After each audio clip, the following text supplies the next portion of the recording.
دوستا سلام برسه. امیدوار هستم که جور و صحت سلامت باشین. خوش آمدین به یک ویدیوی جدید.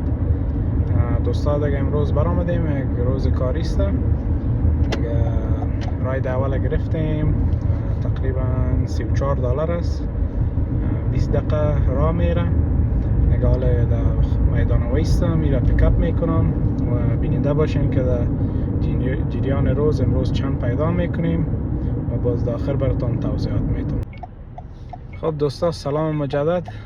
راید اولی را رساندیم، دیگه $34 بود. 20 دقیقه دیگه حال $15 تپ روان کرد، دیگه مجموعاً شد $50.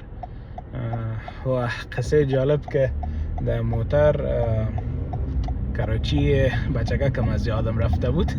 و روز دیگه پارک رفته بودیم همراه با فامیل، دیگه او متاسفانه در موتر از پیشم از یادم رفته. حالا دیگه مجبور که برم پس طرف خانه او را بانم، به خاطر که بعض وقت تو میشه که مداله از لگیج و چیزا پر میشه. دیگه حالا مجبور هستم او را برسانم. دیگه حالا میرم خانه، باز بعد از او پس طرف کار میرم. بیننده باشین. کراچی بچگه که من رساندم پس خانه. دیگه حالا از میدانوی یک راید دیگه گرفتیم، تقریبا $49. خب $50 بگیرش. دیگه نیم ساعت ای میره. دیگه بخیر پیکاپ میکنیم. دیگه بیننده باشیم.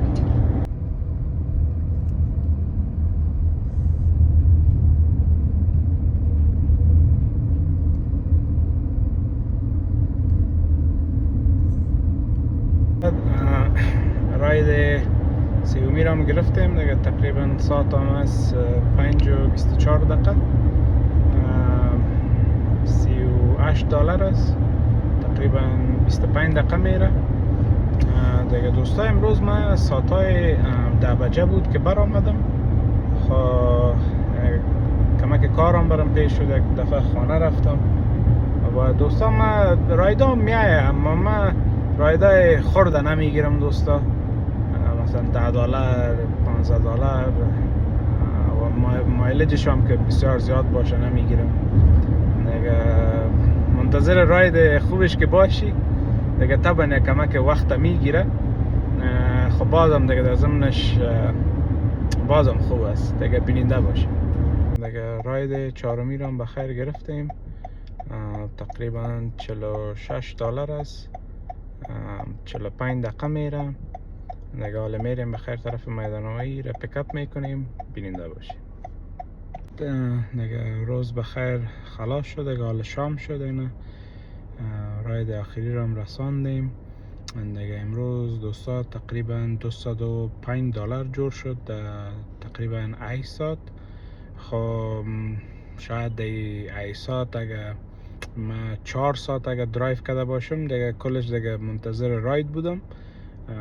دیگه محترمه که است دوستا، من کوشش میکنم که یا اوبر اکسل یا کامفورت دیش برابر شوه و اوبر اکس عادی نمیکنم، به خاطر که در موتر من مصرفش کمک بالاست. دیگه اوبر اکس برای من واره نمیکنه.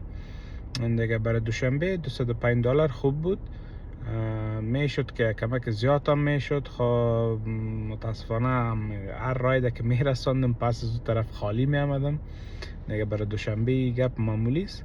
خب بازم خیر باشه. تشکر از اینکه بیننده بودین دوستا. اگر کانتنت ما خوشتان میاد لطفا صفحه مرا فالو کنین، مرا حمایت کنین. جهان سپاس تا دیدار بعد. خداحافظ.